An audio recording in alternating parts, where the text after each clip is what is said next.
दिव्य दर्शन आध्यात्मिक संस्थान पुरीर 7म वार्षिक उत्सव एवं राज्यस्तरीय आध्यात्मिक कविता प्रतिष्ठा उत्सव पुरी निकटवर्ती कपिलेश्वरपुर ग्रामर पूर्व गाँ मठ कांकुड़ा ठारे आयोजित हो जाइछि। प्रति वर्ष परि चलित वर्ष साहित्य क्षेत्र में उल्लेखनीय अवदान निमंते श्री चित्तरंजन पृष्टि अमरेश्वर पुरी श्री मनोज मिश्र नयाहाट पुरी श्री प्रभाकर मिश्र श्रीमती जयंत नंद वीर गोविंदपुर पुरी मंजुला प्रधान कटक लक्ष्मी बरगढ़ श्री सुभाष प्रधान आरंग जोड़ी पुरी ममता शतपथी कटक पुष्पांजलि नंद कटक एवं श्रीमती सुषमा लेंका पेंटपुर खुर्दा को दिव्य दर्शन सम्मान अतिथि मानक द्वारा सम्मानित करा जायतिला। प्रारंभ में श्री श्री राधा गोविंद मंदिर रे पूजा अर्चना करा जाय उत्सवर शुभारंभ करा जायतिला। परे परे कृष्णा महापात्र अन्नपूर्णा देवी मिनती मिश्रंक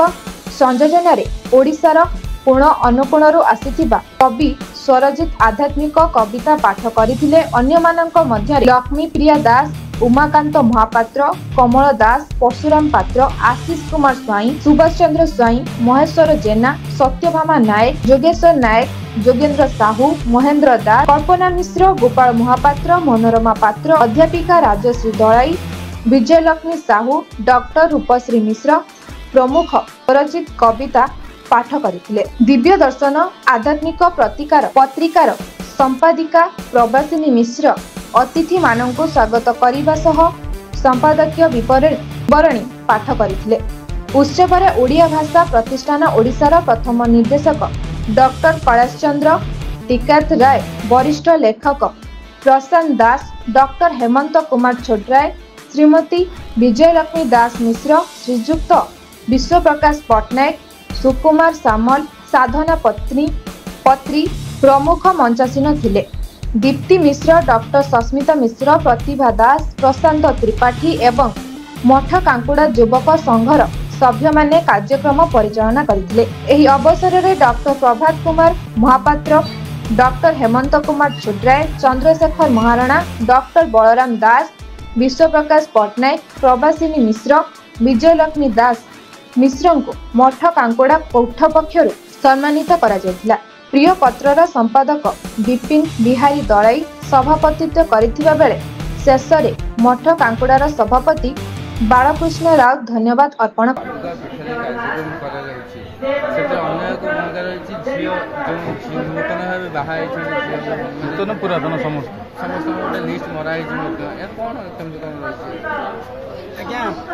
ये ग्रामर परंपरा है महापुरुष अति बड़ी जगन्नाथ दास पादुका पूजा करवा और प्रत्येक घर भागवत पाठ करवा। ये गाँव घर संख्या हूँ 62 घर ब्राह्मण महाजन को मिसेले हूँ 82 किंतु आम 57 जन घरे भागवत पाठ करा समस्ते गादी की आसिक निज भागवत मेलन करते भागवत प्रीति मैंने एत आकृष्ट एठिकार झील मैंने सब वर्ष दिन एकाठी होगा इच्छा प्रकाश कले। तेणु जिते बड़े ये भागवत सप्ताह आरंभ है अलग कौन लोकर जब व्यक्तिगत कार्यक्रम के एकाठी हो पारे ना तेणु ग्रामर वयस्क मैंने युवपीढ़ी समस्त आह्वान देले झील मैंने तरफ गोटे वार्ता पठेले आम गाँव में कहीं आमको एकाठी करना तेणु आम से एकत्रित करने पादुका पीठर आम जो मैंने रही कर्मकर्ता और ग्रामवासी मान सहयोग ये गोटे अभिनव चिंताधारा सृष्टि करूँ जहाद्वारा बरगढ़ धनुଯାत्रा भली यह एक परंपरा समग्र ओडिशा को जाऊ। प्रत्येक वर्ष भागवत पाठ होती 12 खंड 21 खंड भागवत ग्रंथ भी एठो बंटा हो सब झील मैंने नौ सब गाँव को तांको गाँव से देखुंट जे आम बाप घर जाइए बंधु घर कई वार्ता दे झील मान मिसेक किसी भाणे झील मैंने भी भाणे भी प्राय 5 जन आठिक तेणु यार कार्यक्रम है भागवतर प्रचार प्रसार करने सहित समस्त श्रृंखलित होगा और समस्त भल पाइबा हिंसा द्वेष भाव दूर करवा। आमर ये गाँव एपर्यंत पुलिस स्टेशन में कौन गोटे केस ना जहाँ विचार हम किए क्या कौन कही मार धमक ठार बादानुवाद जमीबाड़ी संपर्क मामला भी यही गाँव भागवत टुंगी बसिक आम समाधान करूँ और समस्ते मानि नियंती किसी दुविधा नहीं समस्त भल पाती यह हूँ गाँव परंपरा आउ ये जो कार्यक्रम होती ये गरीब गाँ छोटिया गाँ किंतु विभिन्न साधु संत मान बदान्य व्यक्ति मैंने सहयोग कर अनुष्ठान परिचालित होगी। विगत अल्प दिन है आम गाँ आम साहित्य मध्यम विपिन बिहारी दलाई और डॉक्टर कैलाश चंद्र टिकायत राय महोदय सहयोग अनुष्ठान आम गाँ आम साहित्य ग्रहण कला। तत्पर यह बर्तमान से सेमिनार प्रोग्राम से भी चल संस्कृति विभाग ग्रहण करने एक चिठी विधायिका एवं सांसद महोदय भी किंतु बड़ परंपरा है अति बड़ी परंपरा जो 4 गोटी पीठ प्रथम पीठ जन्मपीठ है कपिलेश्वरपुर, द्वितीय पीठ जोटिकी से जो 18 वर्ष बयस बापा चलीगले से सब ज्ञान हासिल करने गले भागवत पाठ करने एक दिन में असुस्थता थिला एवं आउ जड़े जो पुराण पंडा थे बट गणेश मूल संस्कृत भाषा को से जो व्याख्यान करते ओडिया माँ पद्मावती बारंबार पचारती कहीं एटा कौन है आगे बुझे दिंतु से बिगिड़ी कहले केते पैसा बा केते कौड़ी हम दक्षिणा देदेबू जे मुढ़ा मान मुढ़ा अर्थात से तत्कालीन मूर्ख भाषा मुढ़ा आसी एटी गोटे गहल कर जा भारी बाधिला से आसिले निज पुओ को कांदी कांदी कहले अरे पुओ तू तो 12 वर्ष बेलू तू व्याकरण कलाप एवं समस्त अमर बस सहित समस्त साहित्य ओडिया साहित्य समस्त भाषा संस्कृति एवं संस्कृत भाषा भी तू पारंगम अच्छे मत कहीं मोरी भाया जिते अच्छा मुढ़ा पंडितों भाषा समस्त बुझिला भली तू ओडिया भाषा टे लिखि दिंतु ना तू तो जगन्नाथ परम भक्त। बर्तमान ये दिव्य दर्शन जो कार्यक्रम देखिए आमर यहाँ प्रधान उद्देश्य ये आध्यात्मिक अनुष्ठान करार आम बहुत दिव्यात्मन को पाइचु ये कविता कथार आमर ये दिव्य दर्शन पत्रिका मध्यम आम बहुत अनेक पाइचु दिव्यात्मन मान को आप देखुवे ये पवित्र पादुका पीठ में आमर जी सभापति अच्छा संपादक अच्छा कर्मकर्ता आमर ये ग्रामवासी वृंद जो युवक संघर सब पे एत सुंदर सब वर्ष आम सुंदर आतिथ्य पाई जाऊ आज आम एत संख्यार जोग देचु तो मु फोन करू समस्त आसी पहुँची जाइए स्थान कथा शुणी आ दिव्य दर्शन कथा शुणी सारा राज्य आसछन्ति प्राय विभिन्न जिल्लार आसी पहुँची सुंदर भाव में कविता आसर चली 10 जन आमर आज प्रतिभा भारी सम्मानित होती दिव्य दर्शन सम्मान सम्मानित होती आम बहुत गौरवान्वित मन करुचु यही पवित्र पीठ में पहुँची आ समस्त कवि मैंने जो मैंने विभिन्न जिलूर आसी बहुत खुशी ये दिव्य दर्शन सहित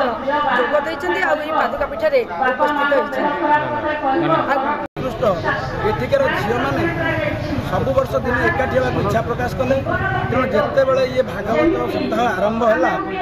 अलग कौन लोकर जब व्यक्तिगत कार्यक्रम के एकाठी हो पारे ना तेणु ग्रामर वयस्क मैंने युवपीढ़ी समस्त आह्वान देले झील मैंने तरफ गोटे वार्ता पठेले आम गाँव में कहीं आमको एकाठी कर पारना तेणु आम से एकत्रित करने पादुका पीठर आम जो मैंने रही कर्मकर्ता और ग्रामवासी मान सहयोग ये गोटे अभिनव चिंताधारा सृष्टि करूँ जहाँद्वारा बरगड़ धनुଯାत्रा भली यह एक परंपरा समग्र ओडिशा को जाऊ प्रत्येक वर्ष भागवत पाठ होती 12 खंड 21 खंड भागवत ग्रंथ भी एठ बंटा हो सब झील मैंने नौ सब गाँव को गाँव में से देखा आम बाप घर जाइए बंधु घर कई वार्ता दे झील मान मिसेक किसी भान झील मैंने भी भान भी प्राय 5 जन आठी तेणु यार कार्यक्रम है भागवतर प्रचार प्रसार करने सहित समस्त श्रृंखलित होगा और समस्त भल पाइबा हिंसा द्वेष भाव दूर करवा आमर ये गाँव एपर्यंत पुलिस स्टेशन कौन गोटे केस ना जहाँ विचार हम किए क्या कौन कही मार धमक बादानुवाद जमीबाड़ी संपर्क मामला भी यही गाँव में भागवत टुंगी बसिक आम समाधान करूँ और समस्ते मानि नियंती किसी द्विधा नहीं समस्त भल पाती यह हूँ गाँव परंपरा आउ जो कार्यक्रम होती गरीब गाँ छोटिया गाँ किंतु विभिन्न साधु सन्त मैंने बदान्य व्यक्ति मैंने सहयोग कर अनुष्ठान परिचालित होगी। विगत अल्प दिन है आम गाँ आम साहित्य मध्यम विपिन बिहारी दलाई और डॉक्टर कैलाश चंद्र टिकायत राय महोदय सहयोग अनुष्ठान आम गाँ आम साहित्य ग्रहण कला। तत्पर यह बर्तमान से सेमिनार प्रोग्राम से भी चल संस्कृति विभाग ग्रहण करने एक चिठी विधायिका एवं सांसद महोदय भी किंतु बड़ परंपरा है अति बड़ी परंपरा जो 4 गोटी पीठ प्रथम पीठ जन्मपीठ है कपिलेश्वरपुर, द्वितीय पीठ जोटिकी से जो 18 वर्ष बयस बापा चलीगले से सब ज्ञान हासिल करने गले भागवत पाठ करने एक दिन में असुस्थता थिला आउ जड़े जो पुराण पंडा थे बटगणेश मूल संस्कृत भाषा को से जो व्याख्यान करते ओडिया माँ पद्मावती बारंबार पचारती कहीं एटा कौन है आगे बुझे दिंतु से बिगिड़ी कहले केते पैसा बा केते कौड़ी हम दक्षिणा देदेबू जे मुढ़ा मान मुढ़ा अर्थात से तत्कालीन मूर्ख भाषा मुढ़ा आसी गोटे गहल कर जा भारी बाधिला से आसिले निज पुओ को कांदी कांदी कहले अरे पुओ तू तो 12 वर्ष बेलू तू व्याकरण कलाप एवं समस्त अमर घोष सहित समस्त साहित्य ओडिया साहित्य समस्त भाषा संस्कृति एवं संस्कृत भाषा भी तू पारंगम अच्छु मत कहीं मोरी भाया जिते अच्छा मुढ़ा पंडित भाषा समस्त बुझला भली तू ओडिया भाषा टे लिखि दिंतु ना तू तो जगन्नाथ परम भक्त बर्तमान ये दिव्य दर्शन जो कार्यक्रम Puri Ramesh Sahu report black and news Odia.